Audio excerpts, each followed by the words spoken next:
세상에 떠도는 기묘한 괴담들. 첫 번째 이야기, 엄마가 시골의 도깨비 불을 보며 실제로 겪었던 실화괴담. 엄마는 30여 년 전에 결혼하고 시골로 시집살이를 시작했어요.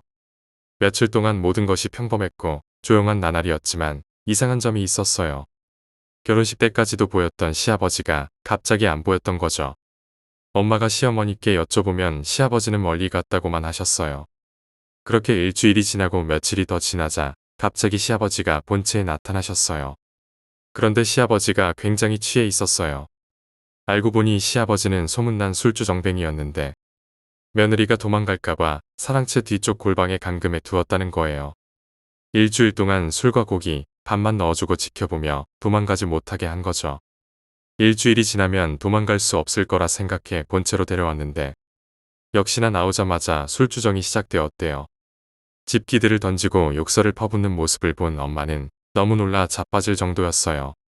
당시 더 어렸던 막내 고모가 엄마를 데리고 집 밖으로 피신시켰대요. 동네 중앙에 있는 큰 정자나무 아래에서 둘이 앉아 밤을 지새웠고 새벽이 되어야 잠잠해지면 집으로 돌아갔다고 해요. 몇 번을 그렇게 반복하다가 어느 날 밤 엄마는 시집을 잘못 샀다는 생각에 울컥해서 도망치고 싶다는 생각이 들었어요. 그래서 야밤에 혼자 집을 나와 흙길을 걷고 있었는데 집 뒤 야산에 장사한 지 얼마 안 된 무덤 하나가 있었대요. 그 무덤은 지금도 있대요. 그런데 그 무덤에서 혼불이 나가는 걸 처음 봤다는 거예요. 시퍼런 도깨비불 같은 것이 휙휙 날아다니면서 솟아오르더래요. 그 광경을 보고 발걸음이 떨어지지 않아서 결국 무서워서 그대로 집으로 돌아갔대요. 엄마는 그때 도망갔어야 했다고 농담 반 진담 반으로 이야기하곤 하셨어요. 두 번째 이야기, 완전체. 나는 언제나 완벽했어. 태어날 때부터 완전체라고 해도 좋을 만큼 말이야.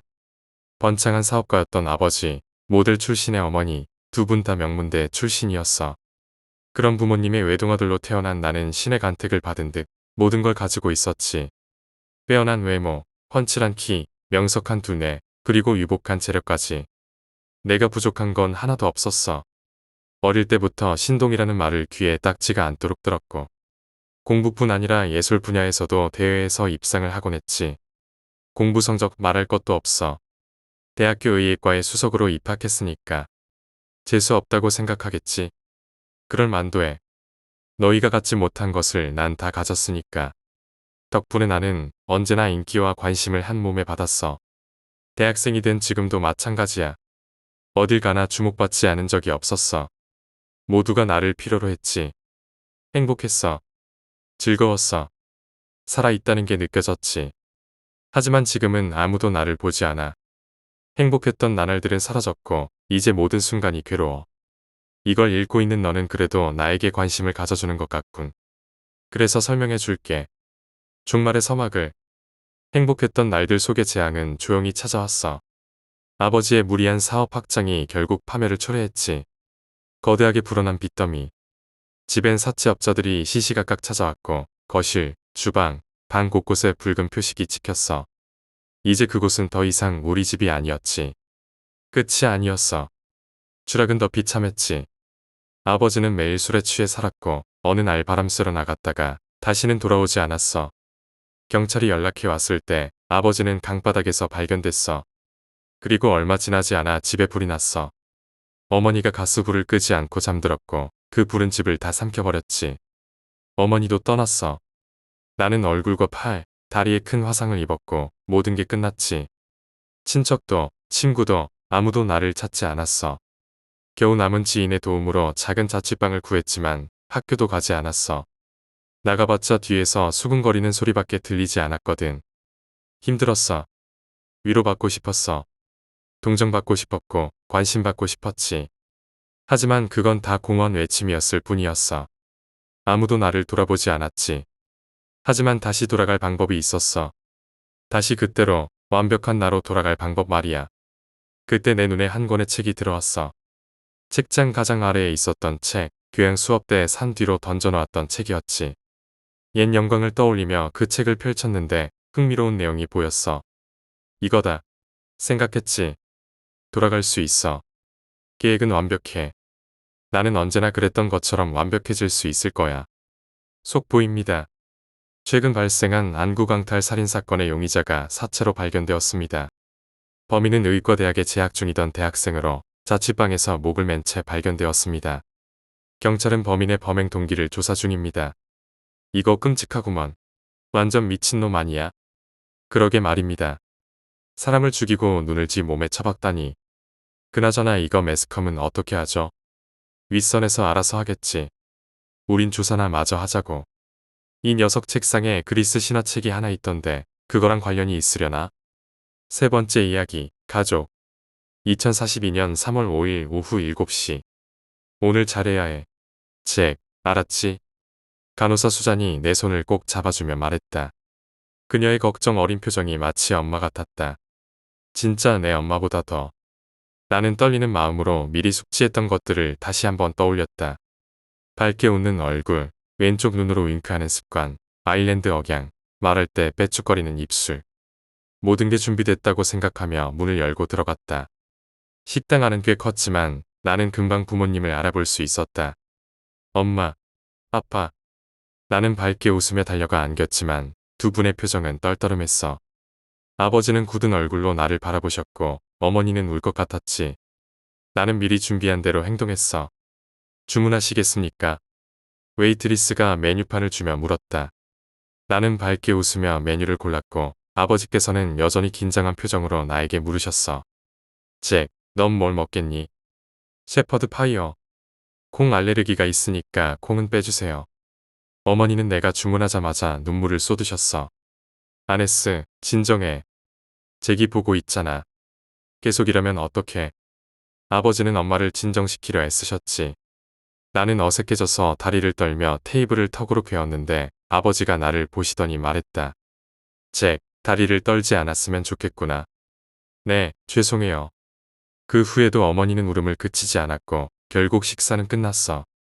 두 분은 나를 두고 식당을 나갔고 나는 그 자리에 혼자 남았지. 수잔이 식당 안으로 들어오며 나를 안아줬어. 잭, 무슨 일이니? 아니에요. 다 괜찮았어요. 하지만 마음속으로는 큰 슬픔이 밀려왔어. 수잔이 나를 데리고 돌아가려 할 때 나는 주머니 속에 있는 작은 목각 인형을 기억해냈지. 잠깐만요. 이 인형을 드려야 해요. 나는 인형을 꼭 쥔 채 부모님이 계신 주차장으로 달려갔어. 마지막 선물을 전해드리고 싶었거든. 네 번째 이야기, 장롱. 저희 이모 중 한 분은 무속인이고 이모 쪽 친척 언니 중에도 무속인이 있어요. 신랑 쪽은 시아버지가 약간 신기가 있으셨고 시아버지의 어머니, 그러니까 신랑의 할머니도 신기가 있으셨대요. 또 아이들은 영혼이나 귀신 같은 걸 더 잘 본다는 말도 있잖아요. 그때는 3, 4살밖에 안 된 딸아이가 하는 말을 곧이곧대로 믿기는 어려웠어요. 그 당시 우리는 서울 망원동의 작은 빌라촌에 살았어요. 지금도 가난하지만 그때는 더 힘들어서 보증금 500만 원의 작은 방 2칸짜리 월세집에서 살았죠. 주인은 연세가 좀 있으신 할아버지, 할머니였는데 바로 위층에 살고 계셨어요. 이사 들어올 때 주인 할아버지께서 계단이 지저분해졌다며 저에게 수건을 던져주며 닦으라고 하셨을 정도로 빌라에 애정이 많으셨죠. 그런데 어느 날부터 할아버지가 보이지 않기 시작했어요. 주인 할머니께 여쭤보니 할아버지가 몸이 안 좋아 병원에 입원하셨다는 거예요. 곧 퇴원하실 거라며 할머니가 자주 병문안을 가시곤 했어요. 그렇게 시간이 흘러갔고 별다른 걱정을 하지 않고 있었는데 어느 날 밤 딸내미가 갑자기 그러더라고요. 엄마, 저기 장롱 위에 파란 할아버지 있다. 순간 소름이 확 끼치며 무서워졌어요. 작은 방에 있던 신랑을 불러 애가 이런 얘기를 한다고 하자 신랑도 긴장하며 재차 물었어요. 정말로 파란 할아버지가 있대? 딸아이는 똑같이 대답했어요. 응, 파란 할아버지. 아직 말을 완벽하게 하지 못할 때라. 질문을 2번 하면 금방 답이 바뀌던 아이였는데 이번엔 답이 바뀌지 않았죠. 그날 밤 우리는 장롱 위를 의식하며 식은땀을 흘리며 잠을 잤어요. 한 달이 지나고 2달이 지나도 주인 할아버지는 퇴원하지 않으셨어요. 상태가 나빠졌다는 얘기만 들려왔죠. 그날은 내 식구가 시어머니 댁에 다녀오는 길이었어요. 골목에서 차가 나가길 기다리는데 빌라에서 주인 할머니가 상복을 입고 내려오시더라고요. 아, 할아버지가 돌아가셨구나 싶었어요. 며칠 뒤 아이와 안방에서 놀고 있었는데 갑자기 딸아이가 방문 쪽 천장을 뚫어져라 보며 또 그러더라고요. 저기 할아버지 있다. 이번엔 예전보다 진지한 표정과 말투였어요. 다시 한번 신랑에게 말했더니 신랑은 농담처럼 파란 할아버지가 아니냐며 웃었죠. 하지만 딸아이의 그 말이 머릿속에서 떠나지 않았어요. 얼마 지나지 않아 아이를 어린이집에서 데리고 오는데 집 앞에서 주인 할머니를 만났어요. 할아버지가 돌아가셨다고 말씀하시며 할아버지가 평생 힘들여 일군 집에서 마지막을 보내고 싶어 하셨다고 하셨어요. 할아버지께서는 병원에 계시면서도 집에 가고 싶다고 하셨대요. 그 말을 듣고 있자니 딸아이가 본 파란 할아버지가 혹시 주인 할아버지가 아니었을까 싶었어요. 그렇게라도 집을 한번 보고 가신 건 아닐까 하는 생각이 들었죠. 이후로 할머니께서 곤란한 일이 생기시면 저희 신랑이 자주 올라가서 도와드리곤 했어요. 눈이 많이 왔을 땐 빌라 앞을 열심히 쓸어드리기도 했고요. 지금은 시골로 이사를 와버렸지만 그때의 주인 할머니는 잘 지내고 계실까요? 5번째 이야기, 가위. 저희 형은 평소 가위에 자주 눌리는 편이에요. 그 형에게 가위 눌린 경험담을 자주 들었고 그게 무섭다고 하니 저는 오히려 가위를 눌려보고 싶었어요. 베개 밑에 가위를 두기도 하고 가슴 위에 올려놓고 자보기도 하면서 가위에 눌리길 기도하기까지 했어요. 너무 궁금해서 한 번쯤 느껴보고 싶었거든요. 어느 날 형이 지방으로 취업을 갔고 저희 방 보일러를 끄고 엄마 방에서 같이 자게 됐어요. 잠을 자는 도중 이상한 느낌에 눈을 떴는데 엄마 발밑에 빨간 기모노를 입은 어린 여자아이가 서 있었어요. 얼굴은 가부키 화장처럼 하얗고 창백했어요. 빨간 밥상 위엔 하얀 접시가 있었고 접시 위엔 찹쌀떡처럼 생긴 떡이 쌓여 있었죠. 그 소녀는 나를 보며 떡을 먹으라는 듯 손짓했어요. 하지만 난 떡을 먹으면 죽을 것 같다는 생각이 들어 고개만 좌우로 흔들며 거절했어요. 그러자 그 소녀의 흐릿했던 눈이 검은색으로 변하더니 무표정하게 나를 위협하는 눈빛으로 변했어요. 순간 그녀가 영화 속 귀신처럼 한 칸 한 칸씩 빠르게 내 머리맡으로 이동하더니 나를 내려다봤어요. 정말 소름 끼치는 경험이었죠. 놀라서 소리쳤지만 잠에서 깨고 보니 몸이 움직이지 않았어요. 아, 이게 가위구나 싶었어요. 무서워서 소리라도 내려고 했지만 입에서 나오는 소리는 어어하는 것뿐이었어요. 정신은 말짱했지만 몸이 굳어서 꼼짝도 할 수 없었어요. 평소 형이 가위에서 풀리려면 발끝이나 손끝에 힘을 주라고 했던 게 생각나서 똑같이 해봤어요. 조금씩 몸이 풀리더니 머리카락도 가라앉고 닭살도 사라졌죠. 그날 엄청난 경험을 했지만 무섭기도 했어요. 시간이 지나 형이 집에 돌아왔고 우리는 다시 방으로 돌아와 지냈어요. 그날 밤 형에게 가위 눌린 얘기를 하면서 빨간 기모노를 입은 소녀 얘기를 했더니 형이 깜짝 놀라며 물었어요. 너도 봤어? 그거 나도 가끔 본단 말이야. 그 말을 듣고 나니 온몸에 소름이 돋았어요. 6번째 이야기, 엄마. 제가 자취를 시작한 지 얼마 되지 않았을 때 일어난 일이에요.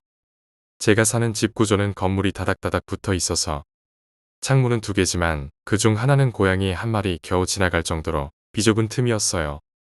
그래도 창문을 열면 2개라고 할 수 있을 정도로 환기가 조금은 됐죠. 그날도 일 끝내고 집에 와서 평소처럼 게임을 하고 씻고 잠자리에 들었어요. 그런데 한밤중에 창문 쪽에서 이상한 소리가 들리기 시작했어요. 잠결에 깨보니 그 비좁은 창문 틈에서 엄마가 서 계셨어요. 정말로 그 좁은 틈에 어머니가 서서 저를 보고 계셨던 거예요. 반쯤 잠이 든 상태에서 엄마, 왜 거기 계세요? 들어오세요. 하고 말했어요. 근데 그때 갑자기 소름이 확 끼치면서 창문을 급하게 닫고 커튼을 쳤어요. 이불을 뒤집어 쓰고 벽 쪽을 바라보며 몸을 떨었죠. 그러다가 결국 잠이 들었는데 깨어나서 생각해보니 사람이 설 수 없는 틈이었어요. 고양이 1마리 지나가는 게 고작이었으니까요.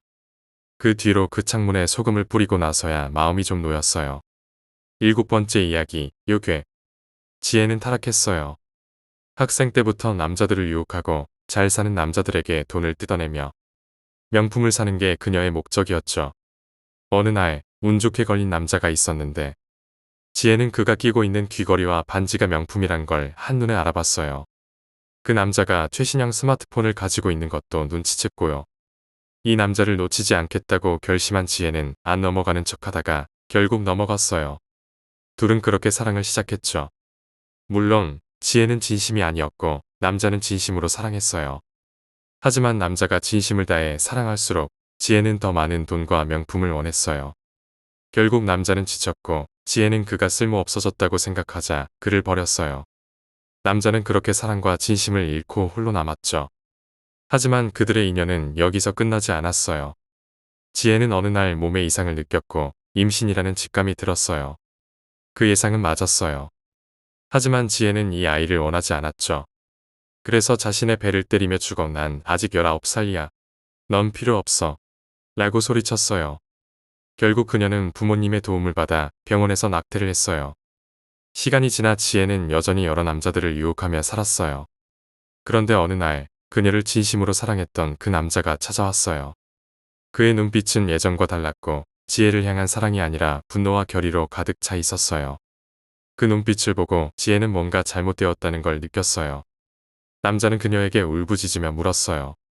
왜 우리 아이를 지웠어? 왜 내 아이를 죽였냐고. 지혜는 냉정하게 말했어요. 그건 내 새끼가 아니잖아. 내가 원하지 않았으면 지워도 되는 거 아니야? 남자는 미친 듯이 소리쳤고 지혜는 그를 무시했죠. 남자의 손에는 칼 대신 아이의 사진이 들려 있었어요. 지혜는 그날 이후로도 자신의 삶을 계속 살아갔지만 어느 날 이상한 카톡을 받았어요. 그 메시지에는 자신이 낙태했던 병원의 수술실 사진이 찍혀 있었어요. 지혜는 그 사진을 보고 소름이 끼쳤고 마치 죽은 아이가 자신을 쫓아오는 것처럼 느꼈어요. 무서워서 카카오톡을 끄고 싶었지만 계속해서 메시지가 왔어요. 그때 전화가 울렸어요. 1층입니다. 지혜는 그때 무언가가 잘못되었다는 걸 느꼈고 급히 창문을 닫고 숨었어요. 하지만 그 후에도 이상한 소리가 들렸고 결국 지혜는 이불을 뒤집어 쓰고 침대 위에서 울기 시작했어요. 그녀의 잘못된 선택과 죄책감이 그녀를 괴롭히고 있었어요. 8번째 이야기, 소름 끼치는 일. 선생님 친구 중에 목류병이 유난히 심한 친구가 있었대요. 친구 집은 마당이 있는 작은 집이었고 대문을 열면 바로 차도가 있었어요. 어느 날 친구가 2층 창가 쪽 책상에서 공부하다가 깜빡 잠이 들었어요. 그러다 시끄러운 소리에 깨어났는데 밖에서 곡소리가 들리더래요. 분명 잠들기 직전엔 낮이었는데 깨어보니 새벽처럼 어두웠어요. 창문을 열고 아래를 내려다보니 어머니가 마당 잔디에 쓰러져 울고 계셨고 아버지는 영정사진을 들고 고개를 떨구고 있었어요. 그때 검은 옷을 입은 사람들이 꽃가마를 들고 와서 선생님 친구를 향해 손짓을 하며 부르고 있었어요. 무서움에 휩싸인 친구는 본능적으로 가마에 탔고 아무 말 없이 그들과 함께 떠났어요. 얼마나 지났을까 친구는 가마가 산을 오르는 듯 덜컹거리기 시작하는 걸 느꼈어요. 그때 문득 돌아가신 할머니가 해주신 말이 떠올랐어요. 꿈에서 산을 넘고 강을 건너면 죽는 거야. 친구는 급히 가마에서 뛰어내렸고 그 순간 잠에서 깨어났어요. 눈을 뜨자마자 친구는 눈앞으로 트럭이 지나가는 것을 봤어요. 그 꿈이 아니었으면 큰일 날 뻔했죠. 9번째 이야기, 제헌왕후의 원귀. 조선시대 성종의 아내였던 제헌왕후는 질투심이 심하고 악랄했던 왕비로 유명해요. 기록에 따르면 제헌왕후는 자신의 시녀인 나지를 이용해 원귀를 키웠다고 해요. 나지는 음흉한 성격을 가진 인물로 제헌왕후와는 그리 좋은 관계가 아니었지만 왕후는 그녀를 저주를 위한 도구로 사용했어요. 제헌왕후는 무당치륵을 찾아가 나지의 머리카락과 옷으로 저주 인형을 만들었고 이 인형을 통해 공예왕후에게 저주를 걸었어요. 결국 공예왕후는 시름시름 앓다가 죽었고 그 후에도 나지의 원호는 제헌왕후를 괴롭혔어요. 제헌왕후는 아들을 낳았지만 그 아이도 오래 살지 못하고 죽었어요. 꿈에서 나지가 제헌왕후의 아이 목을 조르는 장면을 본 후 왕후는 더욱 공포에 떨었고 결국 궁에서 쫓겨났어요. 제헌왕후는 끝내 나지의 원혼에서 벗어나지 못했고 결국 사약을 먹고 죽었어요. 그 후에도 나지의 원혼은 계속해서 제헌왕후를 괴롭혔다는 이야기가 전해져요. 10번째 이야기, 화염. 잠 못 이루는 밤을 지나 숙면을 취하려 했지만 어둠은 다시 나를 찾아왔어요. 어둠 속에서 달아나고 싶었지만 결국 도착한 곳은 피곤한 현실이었어요. 그렇지만 마음만큼은 안락했어요. 그 꿈속에서 계속 떠오르는 목소리가 있었는데 그 목소리가 잊히지 않았어요. 타오르는 화염 속에서 외쳐지는 그 목소리가요. 과장님, 오셨습니까? 그래, 별일 없지. 진상 하나가 떠서 난리 났습니다. 과장님, 터졌습니다. 송파구 올림픽공원 근처 고시원입니다. 여명이 떠오를 틈도 없이 소방서는 분주해졌어요. 소방관들의 눈은 뜨거운 열기로 가득 차 있었지만 분위기는 냉랭하게 가라앉아 있었어요. 사람들의 비명소리가 들려올 때쯤 얼음처럼 굳어있던 몸을 깨부수고 현장으로 뛰어나갔죠. 일조 호출, 안에 생존자 하나 발견, 3층 복도 맨 끝방에 있으며 창문 탈출 불가. 신속한 투입 요청한다. 반복한다. 안에 생존자 하나 발견, 3층 복도 끝방 탈출 불가, 신속한 투입 요청. 과장님, 안 됩니다. 불길 속으로 한 남성이 뛰어들었어요. 고시원 입구에 붉은 불길이 남자를 반기듯 팔을 벌리고 있었죠. 하지만 망설임도 없이 그 남자는 뛰어들었어요. 3층 계단을 뛰어오르며 유리문을 보자마자 문을 당겼지만 도어락이 잠겨 있었어요. 그 순간 남자의 눈동자 속에 작은 악마가 나타났어요. 도망가, 너무 늦었어. 방법이 없어. 넌 할 수 없어. 하지만 남자는 절망에 빠지지 않고 헬멧을 벗어 유리문을 부숴버렸어요. 헬멧은 더 이상 쓸 수 없었고 그는 목숨을 담보로 뛰어갔죠. 그는 복도 끝방 문을 발로 부수며 들어갔어요. 방 안은 이미 화염으로 가득했어요. 불꽃이 얼굴에 튀었고 재빨리 손으로 털어내며 외쳤어요. 구해주러 왔습니다. 소리치세요. 그의 외침은 연기 속에서 사라졌어요. 그때 천장이 무너지기 시작했어요. 그의 외침은 돌아오지 않았고 그가 마주한 건 불길에 타오르는 지옥뿐이었어요. 방에서 빠져나오자마자 연기로 앞이 보이지 않았어요. 그때 그의 머릿속에 목소리가 들려왔어요. 그 목소리는 천사의 목소리였어요. 풀린 동공이 다시 제자리를 찾았고 그는 소리가 난 곳으로 달려갔어요. 숨이 가쁘게 차올랐지만 그는 멈추지 않았어요. 그 순간 천사가 벽을 지나갔고 그는 그곳으로 무작정 돌진했어요. 천사는 하늘로 날아올랐고 그는 그 천사를 향해 손을 뻗었지만 발끝만 스쳤을 뿐이었죠. 남자는 에어매트로 떨어졌고 정신을 잃었어요. 불길에 휩싸였던 얼굴에 차가운 물이 쏟아졌죠. 그가 깨어난 곳은 병원이었어요. 아직도 갚지 못한 건가? 과장님, 깨어나셨습니까? 안에 아무도 없었는데 옥상으로 올라갔더라고요. 그래서 저희가 에어매트를 깔았죠. 또 들린 겁니까? 따님의 목소리가. 그렇지. 화염 속에서 또 들렸지. 천사의 목소리네요. 아니야, 그건 이 지옥 같은 삶을 계속 살라고 벌을 주는 악마의 목소리야. 정적이 흐르고 남자의 눈동자 속에는 천사의 형상이 남아 있었어요. 조금 있으면 따님 기일입니다. 알고 있어. 11번째 이야기, 빨간 구두. 이 이야기는 어린 시절의 기억인데 여전히 생생하게 기억나요. 어릴 때 저는 엄마와 시장에 자주 갔어요. 시장은 시끌벅적하고 사람들로 북적였고 저는 엄마의 손을 잡고 다니는 게 일상이었죠. 어느 날 저는 그 시장에서 빨간 구두를 발견했어요. 너무 예쁘고 반짝거려서 꼭 가지고 싶다고 생각했죠. 그래서 엄마에게 졸랐어요. 엄마, 저 빨간 구두 사주세요. 하지만 엄마는 안 돼, 그런 건 너에게 어울리지 않아라고 단호히 말하셨어요. 저는 서운했지만 엄마의 말을 듣고 구두를 포기해야 했어요. 하지만 그날 밤 이상한 꿈을 꿨어요. 꿈속에서 저는 그 빨간 구두를 신고 있었어요. 구두는 너무 예뻤고 제 발에 딱 맞았죠. 그런데 갑자기 구두가 저를 끌고 어디론가 달리게 했어요. 제가 아무리 멈추려고 해도 구두는 멈추지 않았어요. 더 빠르게 달리고 더 멀리 가고 있었죠. 도저히 멈출 수 없었어요. 그리고 한참을 달린 끝에 저는 어두운 숲에 도착했어요. 그 숲은 무섭고 음산했어요. 주변은 아무도 없고 나무들만 빽빽하게 서 있었어요. 그때 구두는 마치 저를 강제로 끌고 다니는 듯 했어요. 결국 저는 너무 무서워서 꿈에서 깨어났어요. 그리고 그날 이후로도 계속해서 그 빨간 구두가 생각났어요. 하지만 그 꿈이 너무 무서워서 다시는 빨간 구두를 사달라고 하지 않았죠. 12번째 이야기, 폐가에서. 대학교 때 친구들과 함께 여름방학 동안 폐가를 탐험하러 간 적이 있어요. 그 폐가는 오래된 집으로 오랫동안 사람이 살지 않은 것 같았어요. 집 앞에 도착했을 때부터 으스스한 느낌이 들었죠. 하지만 친구들과 함께라면 괜찮겠지 싶었어요. 폐가에 들어가자마자 이상한 냄새가 풍겼어요. 곰팡이 냄새와 썩은 냄새가 뒤섞인 듯한 냄새였어요. 집 안은 너무 어둡고 빛이 거의 들어오지 않았어요. 우리는 각자 손전등을 켜고 집안을 둘러보기 시작했어요. 그런데 한 친구가 2층에서 무언가를 발견했다고 소리쳤어요. 우리는 급히 2층으로 올라갔죠. 친구가 가리킨 곳에는 오래된 나무 상자가 있었어요. 상자를 열자 그 안에는 오래된 인형들이 가득 있었어요. 그 인형들은 모두 너무 낡아서 얼굴이 뒤틀려 있거나 눈이 반쯤 떨어져 있었어요. 우리는 그걸 보고 섬뜩해졌지만 그냥 장난감일 뿐이라고 생각했죠. 그런데 그 순간 갑자기 집안이 더 어두워졌어요. 손전등 불빛이 이상하게 깜빡거리고 주변이 점점 무거운 공기로 가득 차는 느낌이었어요. 친구들이 갑자기 조용해지더니 누군가 나가자 라고 속삭였어요. 저도 무서웠고 결국 우리는 급히 그 집을 빠져나왔어요. 밖으로 나왔을 때 다시 한번 집을 돌아봤어요.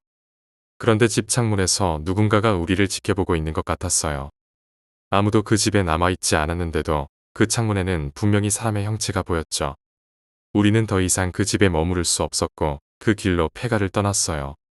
그리고 그날 이후로 그 집에 다시 가지 않았어요. 13번째 이야기, 그림자. 이건 최근에 일어난 일인데 밤마다 이상한 그림자가 보였어요.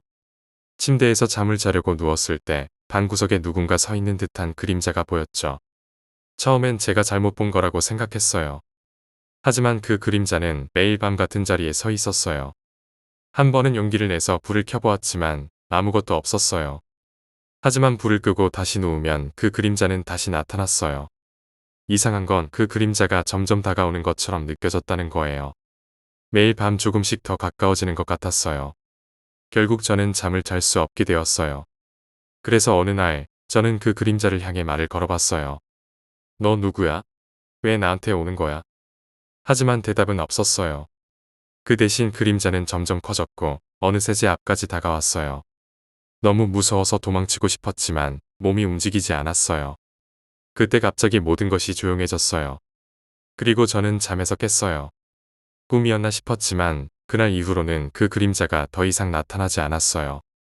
14번째 이야기, 밤의 숲에서. 나는 어릴 적부터 시골 할머니 댁에 자주 갔었어. 할머니 댁은 깊은 산속에 있었고 그 주변은 울창한 숲으로 둘러싸여 있었어. 여름방학이나 겨울방학이 되면 부모님과 함께 할머니 댁으로 내려가곤 했지. 할머니는 늘 따뜻하게 맞아주셨고 할머니 댁에 가면 시원한 바람이 불어오는 그 푸른 숲이 좋았어. 할머니는 혼자서 그 산속 집에 살고 계셨어. 집은 오래된 한옥이었고 주변에는 나무와 풀로 가득했어. 그렇지만 그 숲에는 왠지 모를 신비로운 분위기가 있었어. 낮에는 새들이 지저귀고 바람이 부는 소리가 들렸지만 밤이 되면 숲은 완전히 다른 모습이 되었지. 어둠이 깔리면 나무들이 고요하게 서서 서로 이야기를 나누는 것 같았고 숲속에서 들려오는 소리들은 더 이상 익숙하지 않은 소리들이었어. 나는 어릴 때부터 그 숲을 좋아했지만 할머니는 그 숲에 대해 항상 경고하셨어. 어두워지면 절대로 숲에 들어가면 안 된다. 숲은 밤이 되면 다른 세계가 돼버리거든. 그때는 그냥 옛날 이야기를 듣는 것처럼 생각했어. 하지만 할머니의 말투에는 뭔가 엄중한 경고가 담겨 있었지. 어느 날 나는 그 말을 어기고 말았어. 그날은 유난히 더운 여름날이었어. 저녁이 되어서도 날씨는 전혀 시원해지지 않았고 답답한 마음에 밖으로 나가고 싶었어. 할머니는 그날도 숲에 들어가지 말라고 하셨지만 나는 참을 수가 없었어. 그래서 할머니 몰래 슬그머니 밖으로 나왔지. 집 주변을 걸어다니다 보니 어느새 숲 입구까지 가게 되었어. 나는 그때까지도 숲 안으로 들어가는 건 위험하다고 생각하지 않았어. 밤이었지만 달빛이 밝게 비추고 있었고 나무들 사이로 달빛이 내려앉아 신비로운 풍경을 만들어내고 있었거든. 그래서 나는 숲 안으로 천천히 들어가기 시작했어. 처음에는 별로 무섭지 않았어. 나무들 사이를 지나며 바람이 살짝 불어오는 것을 느꼈고 나뭇잎이 바스락거리는 소리가 들렸어. 달빛은 여전히 밝았고 숲속을 걷는 동안 나는 마치 모험을 떠난 기분이 들었지. 하지만 시간이 지날수록 점점 기분이 이상해졌어. 갑자기 바람이 멈추고 숲속이 고요해졌어. 아무런 소리도 들리지 않았고 나무들은 마치 숨을 죽인 듯 조용히 서 있었어. 그때 어디선가 이상한 소리가 들리기 시작했어. 처음에는 멀리서 나는 소리 같았어. 낮게 웅웅거리는 소리였지. 나는 그 소리가 나뭇잎이 흔들리는 소리라고 생각하려고 했지만 그 소리는 점점 가까워졌어. 그리고 이내 내 바로 옆에서 나는 것처럼 들렸지. 나는 그 소리가 너무 이상해서 발걸음을 멈췄어. 그리고 천천히 주변을 둘러봤지만 아무것도 보이지 않았어. 하지만 분명 무언가가 있었어. 그 소리가 계속해서 가까워지더니 마치 내 주변을 맴돌고 있는 것처럼 느껴졌어. 그때 나는 갑자기 등 뒤에서 차가운 기운을 느꼈어. 몸이 얼어붙는 듯한 느낌이었지. 나는 그제야 할머니의 말이 생각났어. 밤의 숲에 들어가면 안 된다는 말이. 하지만 이미 늦었어. 나는 숲 깊은 곳까지 들어와 버렸고 돌아갈 길을 잃어버린 것 같았어. 어둠은 더 짙어졌고 달빛도 점점 흐려지기 시작했어. 그때 어디선가 또 다른 소리가 들려왔어.